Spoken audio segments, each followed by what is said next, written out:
ये जो आपको लाल और सफेद पत्थरों के मिश्रण का ये शानदार इमारत जो आपको नजर आती है, इस इमारत का जो साइज है वो मैं आपको बताऊं, लगभग 300 इंटू 500 300 इंटू 500 फीट के आकार लिए हुए यह किशन महल लगभग 1922-23 में महाराजा किशन सिंह द्वारा बनाया गया।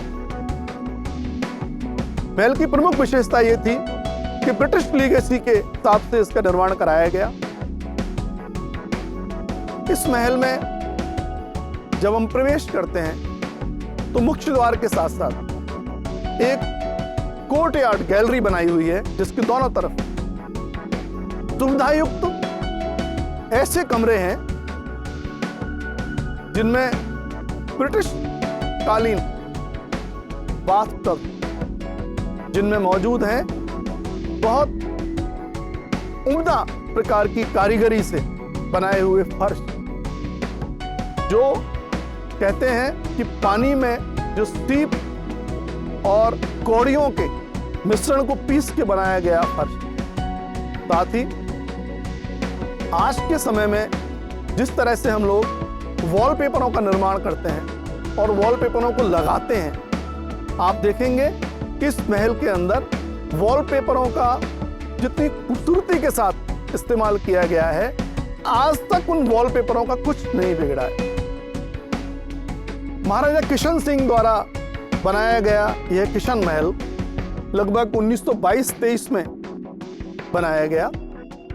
महाराजा ने अपने पुत्र गिरेंद्र राज सिंह की स्मृति में इसी महल के एक हिस्से में बसंत दरबार, बसंत हॉल नामक ये भव्य इमारत का भी निर्माण करवाया, और इस निर्माण का श्रेय भी महाराजा किशन सिंह को जाता है, जिन्होंने इसका निर्माण महल के निर्माण के बाद 1926 में करवाया।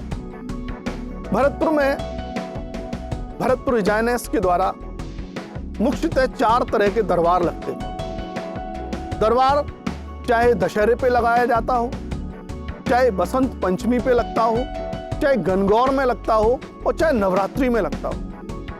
लेकिन बसंत पंचमी का जो दरबार था वो 1926 से पहले भरतपुर के राजप्रसादों में लगा। 1926 को प्रथम बार बसंत पंचमी का दरबार लगाया गया किशन महल में। प्रमुख लोगों को निमंत्रण पत्र प्रिंट करवा के भेजे गए उस बसंत दरबार के लिए। बसंत दरबार की भी कुछ विशेषताएं थी। ये जो आपको विशाल बसंत दरबार नजर आ रहा है, इस बसंत दरबार में ये जो आपको ऊंचा मेहराबदार जगह नजर आ रही है, यहाँ पे तत्कालीन राजा किशन सिंह बैठते थे, और सामने अपनी अपनी हैसियत के हिसाब से जो मनसबदार, दरबारी और राज से पद प्राप्त लोग थे वो बैठते। सब लोग बसंत दरबार में अपनी अपनी हैसियत के अनुसार महाराजा को अपने नजराना पेश करते थे। बसंत दरबार में किशन महल का जो एक हिस्सा है में बहुत सारी भगवान कृष्ण की मूर्तियां लगी हुई हैं। इन्हीं मूर्तियों में एक विशेष मूर्ति का जिक्र मैं आपसे करना चाहूंगा, और वो मूर्ति है नरसिंह अवतार की। इस महल में पानी के लिए अलग अलग लाइनें हॉट वाटर और कोल्ड वाटर की डली हुई थी।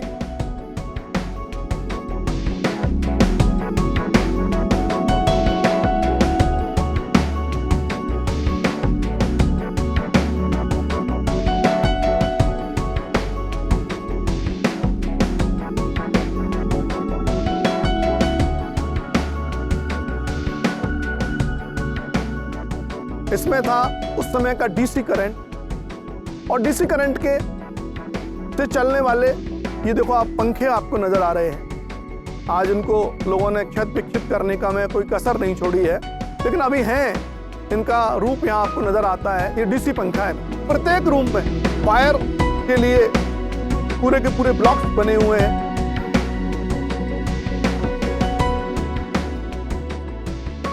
मित्रों, ये दूर आपको जो नज़र आ रहे हैं, जो अभी थोड़ा अच्छी स्थिति में नहीं है, ये तत्कालीन समय की पेंट्री है। पेंट्री के साथ साथ यहाँ पे आपको नज़र आएगा कि जो सुरक्षात्मक उनकी पूरी की पूरी एक सेना की टुकड़ी यहाँ रहती थी, उसके रहने के जगह हैं।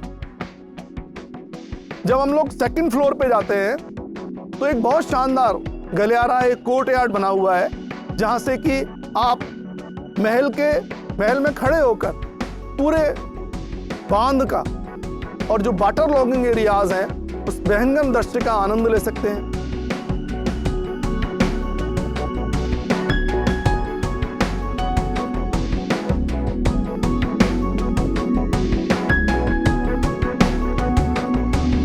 आपको ये सुदूर एक लाट नजर आ रही है, पत्थर की लाट। ये पत्थर की लाट उस समय प्रकाश स्तंभ के रूप में जानी जाती थी, जहाँ पे एक विशाल प्रकाश करने के लिए एक लाइट लगाई जाती थी, होंडा लगाया जाता था, जिससे कि दूर दूर तक प्रकाश के रूप में टर्च लाइट फेंकी जा सके चारों तरफ। क्योंकि ये शिकार के लिए इस्तेमाल होती थी जगह, तो इस किशन महल के आसपास के क्षेत्रों को 3 हिस्सों में बांटा गया। पहला हिस्सा कहलाता था दर्रा, दूसरा हिस्से का नाम था बुरहाना और तीसरा हिस्सा था तूखा चीलघर। दर्रा के इलाके में जाने के लिए कोई साधन नहीं था, तो महाराजा भरतपुर ने यहाँ पे 3 किश्तियों का निर्माण कराया और तीनों बोटों का नाम था वहां की नदियों के नाम। पहली बोट का नाम था कुकुंद, दूसरी बोट का नाम था हंसा और तीसरी का नाम रूपारेल।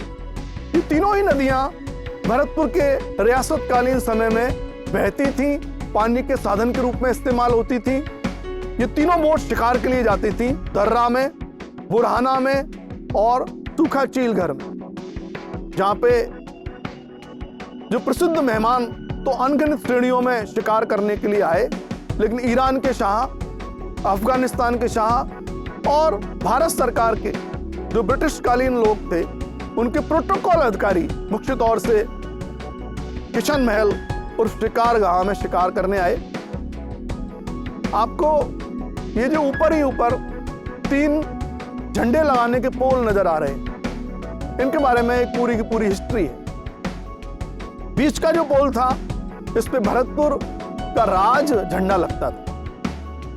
भरतपुर का पचरंगी झंडा जब लहराता था तो लोगों के, आसपास के निवासियों को यह पता लगता था कि भरतपुर हिजाइनेस शिकार पे यहाँ आए हुए हैं। इसकी दोनों तरफ जो झंडे लगते थे, वो जो भी भारत से बाहर के अतिथि आते थे, उनके राज्य के झंडे यहाँ पे लगते थे। जाली झरोके सौंदर्य का यह अनूठा किशन महल आज अपनी दुर्दशा पे आंसू बहा रहा है। पथरीला टूटा रास्ता और रास्ते का इतना भयावह रूप कि कोई आम आदमी अपने वाहनों को बिना क्षत विक्षत किए हुए ऊपर तक नहीं पहुंच सकता, कि क्यों ना जो संबंधित शासन प्रशासन है वो इन रास्तों का निर्माण कराए और यहाँ पे इसकी भव्य इमारत की भव्यता पुनः लौटे। इसी आशा के साथ हम आपसे विदा लेते हैं, एक नए लक्ष्य की ओर, एक नई मंजिल की ओर। नमस्कार।